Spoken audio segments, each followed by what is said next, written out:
दोस्तों, पिछले भाग में आपने पढ़ा, प्रशांत ने रिद्धिमा को फ़ोन पर धमकी दी थी कि अगर रिद्धिमा ने उसके साथ शादी करने से इनकार किया तो वह कुछ भी कर सकता है और इसकी जिम्मेदारी केवल रिद्धिमा की होगी।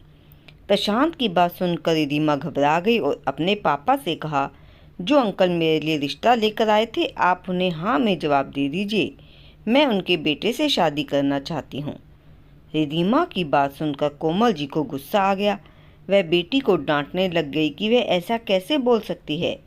उसे अपने पिता और घर की मान प्रतिष्ठा का कोई ख्याल नहीं है। उन्होंने तो गुस्से में यह भी कह दिया कि नवीन से रिश्ता तोड़ने की वजह भी तुम ही होगी, इसलिए तू निमेश के साथ शादी की बात सुनकर खुश नहीं लग रही थी, क्योंकि तू प्रशांत से प्यार करती है। कोमल जी रोती भी जा रही थी और बेटी को झकझोर भी रही थी, पर रिद्धिमा अपनी बात पर अड़ी रही और फिर से अपनी बात को दोहराया, पापा, अब मैं बालिग हूँ और अपना भला बुरा अच्छी तरह समझती हूँ। आप प्रशांत के पापा को कॉल करके बता दीजिए कि मैं उनके बेटे से शादी करने के लिए तैयार हूँ। सुरेंद्र जी और कोमल जी रिद्धिमा का व्यवहार देखकर हतप्रभ रह गए। उन्हें अपनी बेटी से ऐसे व्यवहार की बिल्कुल भी उम्मीद नहीं थी।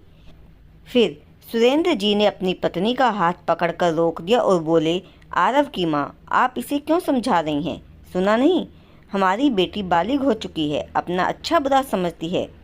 हमारा बस एक ही फर्ज है, इसका कन्यादान कर दें और फिर ये जाने और इसके चाहने वाले। सुरेंद्र जी के लफ्ज़ों में नाराज़गी, गुस्सा, दुख और बेबसी जाने कितने भाव समाये थे। वह बिल्कुल हारे हुए लग रहे थे। जिस बेटी की अच्छाई और अपनी परवरिश पर उन्हें इतना मान था, आज उसने सब कुछ एक ही पल में तोड़ कर रख दिया।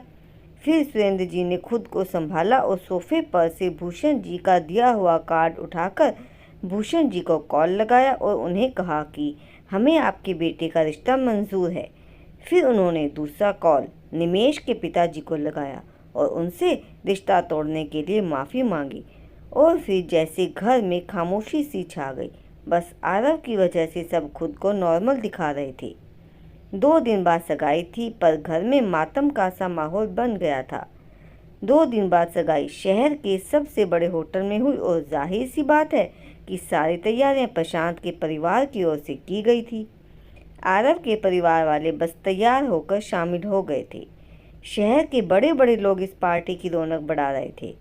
रिद्धिमा के आते ही ब्यूटिशियन उसे अपने साथ ले गई और अपने माहिर हाथों से उसकी खूबसूरती को और भी दिलकश रूप दे दिया। तैयार होने के बाद जब रिद्धिमा ने आईना देखा तो मुस्कुराते हुए उदास हो गई। उसकी सगाई होने जा रही थी, पर उसे कोई खुशी महसूस नहीं हो रही थी। सीमा एन सगाई के समय आई थी। सब बस फॉर्मेलिटी निभा रहे थे, पर आरव बहुत खुश था और प्रशांत को अंकल की बजाय जीजू बोलना शुरू कर दिया था। प्रशांत भी उसका बहुत ख्याल रख रहा था। रिद्धिमा के परिवार वाले प्रशांत के साथ बहुत बेरुखी से पेश आ रहे थे, पर वह इस बात को इग्नोर करके सबसे मुस्कुराकर बात कर रहा था और उनका ख्याल रख रहा था। हालांकि वो स्टेज पर था, फिर भी वह वहीं से नज़र रख रहा था कि कोई भी रिद्धिमा के परिवार वालों के साथ मिसबिहेव ना करे। रिद्धिमा और प्रशांत ने एक दूसरे को अंगूठी पहनाई और फोटोग्राफर ने दोनों की बहुत सारी तस्वीरें ली। सबके सामने रिद्धिमा खुश होने का दिखावा कर रही थी, इसलिए मुस्कुरा रही थी और प्रशांत उसे मुस्कुराते हुए देखकर बहुत खुश था। सभी दोनों की जोड़ी की तारीफ कर रहे थे। प्रशांत और रिद्धिमा दोनों साथ में बहुत प्यारे लग रहे थे। हालांकि प्रशांत की आंखों में प्यार की खुमारी झलक रही थी, जबकि रिद्धिमा की पलकें झुकी हुई थी। सब समझ रहे थे कि ये उसकी शर्म है, जबकि वह अपने आंसू छुपा रही थी। सगाई का फंक्शन खत्म हुआ तो रिद्धिमा अपने परिवार के साथ अपने घर आ गई और सीमा अगले दिन ही ससुराल लौट गई। घर का माहौल अजीब सा हो गया था। सब मजबूरी में एक दूसरे से बात करते थे और अपने अपने कमरे में बंद हो जाते थे। प्रशांत रोज रात में रिद्धिमा के मोबाइल पर कॉल लगाता था, पर रिद्धिमा फ़ोन नहीं उठाती थी और अगर गलती से उठा लिया तो बगैर बोले कट कर देती। फिर 4 दिन बाद ही भूषण जी ने फ़ोन पर बताया कि शादी का मुहूर्त 10 दिन बाद का है, पर आप ज़्यादा परेशान मत होइएगा।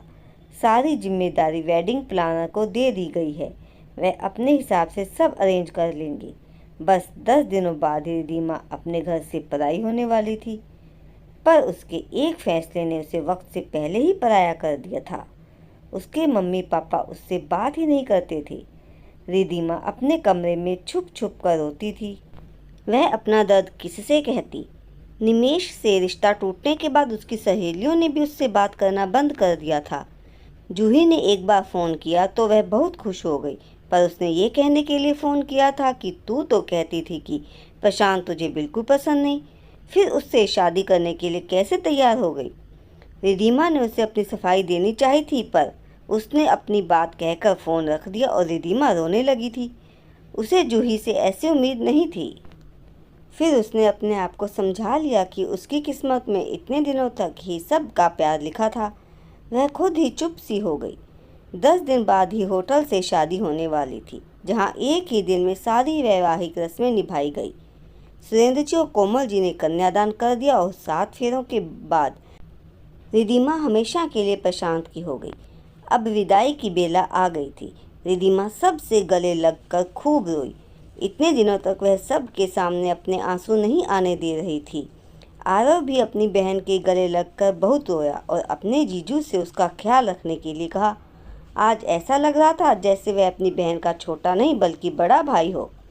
उसने रिद्धिमा को प्रशांत के साथ कार में बिठा दिया और कार उसे नए सफ़र पर लेकर चल दी। तो दोस्तों, अब रिद्धिमा और प्रशांत क्या साथ में खुश रह पाएंगे? जानने के लिए अगला भाग जरूर देखिएगा और प्लीज़ मेरे चैनल को सब्सक्राइब जरूर कीजिएगा। धन्यवाद।